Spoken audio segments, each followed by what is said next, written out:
नमस्कार, मेरा नाम अजय ठाकुर, न्यूरोथेरेपिस्ट। आज हम शुगर के पेशेंट के बारे में बात करेंगे। शुगर और साथ में ब्लड प्रेशर जिसका अभी हाई है, उसके ट्रीटमेंट के बारे में बात करेंगे। शुगर डायबिटीज़ जो दो प्रकार की होती है, टाइप 1 भी टाइप 2 भी। एक में इंसुलिन बनना बिल्कुल बंद हो जाता है और एक में इंसुलिन तो बन रहा है तो वो ब्लड में फ्लो होना बिल्कुल भी कन्वर्ट नहीं हो पाता, ब्लड में फ्लो नहीं कर पाता। इसके कारण भी शुगर की प्रॉब्लम इंसान में आती है। शुगर ब्लड में होती है और उसी चीज़ के हम काम करेंगे, ब्लड के थ्रू उस ब्लड शुगर को कंट्रोल करने पे काम करेंगे। जो पैनक्रियाज से रिलेटेड है, जब पैनक्रियाज टोटल वर्क पे नहीं होता, उसके कारण आपको शुगर की प्रॉब्लम आती है। तो शुरू करते हैं। पैनक्रियाज के साथ हमारे पैर की दो उंगलियां कनेक्टेड है, वह अंगूठे के साथ वाली दोनों।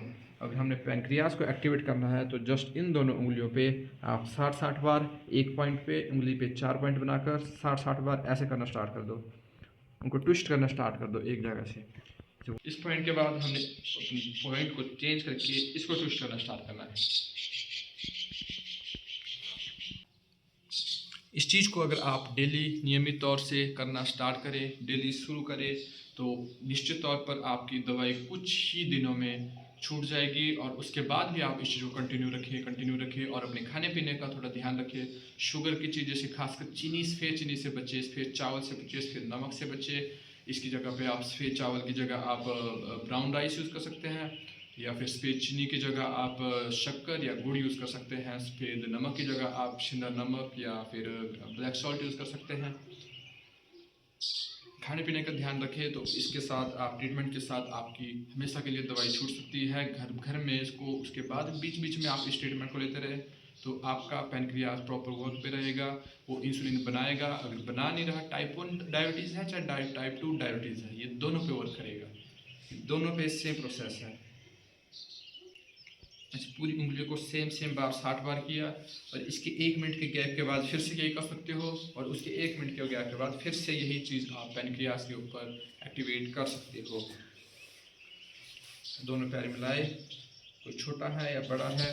अब इनका मेरे को पैर जस्ट थोड़ा सा छोटा ये वाला लग रहा है, तो इसको हमने थोड़ा सा जर्क दे के, थोड़ा सा झटका मार के बैलेंस करना है।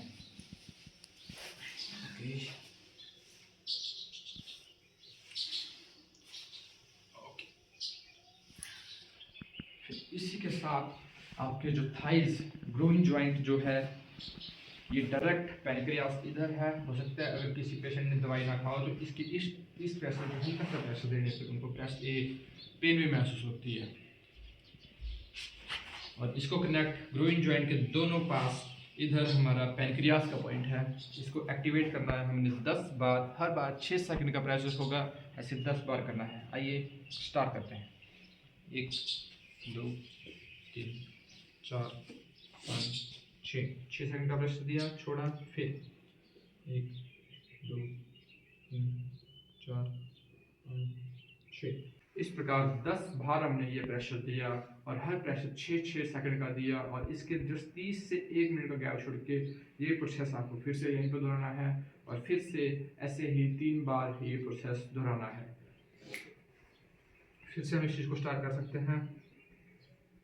1 2 3 4 5 6। पैनक्रियाज के पॉइंट के बाद आपने पेशेंट को ऐसे उल्टा लेटाना है। आपकी छाती नीचे करके लेना है, छाती के नीचे तकिए देके ऊपर की तरफ हाथ लेना है। इस तरीके से हाथ करके, ये जो T8 मन का होता है हमारे पास, थॉर्सल का 8वां मन का, जो डायरेक्ट पैनक्रियाज के साथ कनेक्टेड है, वो भी आपके शुगर को ऑन द स्पॉट तभी के तभी कम कर सकता है। अगर आपने शुगर टेस्ट किया, आप इस पॉइंट को अप्लाई करिए और उसके बाद शुगर चेक करिए, आपको डेफिनेटली शुगर आपको उसी समय कम मिलेगी।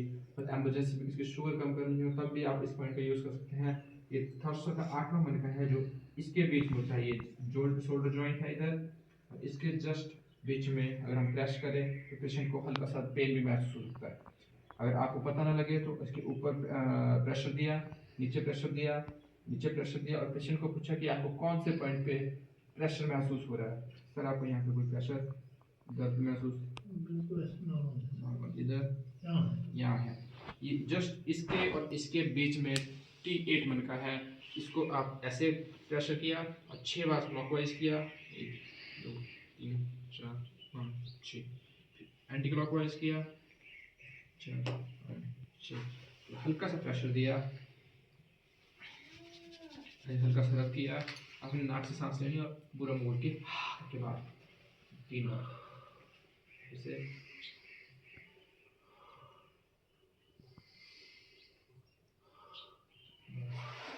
फिर यही चीज फिर से दोहराई, इसके जस्ट बीच में T8 मन का है, उसको ऐसे क्लॉकवाइज किया 7-8 बार, फिर एंटी क्लॉकवाइज किया,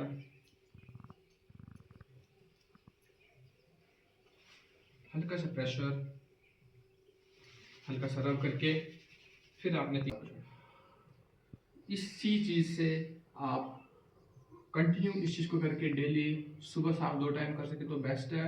अगर किसी की शुगर ज़्यादा हाई रह रही है तो इसको सुबह और शाम दोनों टाइम कर सकता है, और किसी की शुगर थोड़ी कंट्रोल में है, वो खाने पीने का ध्यान रख रहा है, तो दिन में 1 बार जरूर करिए और कंटिन्यू इस चीज़ को नियमित तौर से 1 महीना, 1.5 महीना, 2 महीना कंटिन्यू करें तो डेफिनेटली उनकी शुगर कम रहेगी।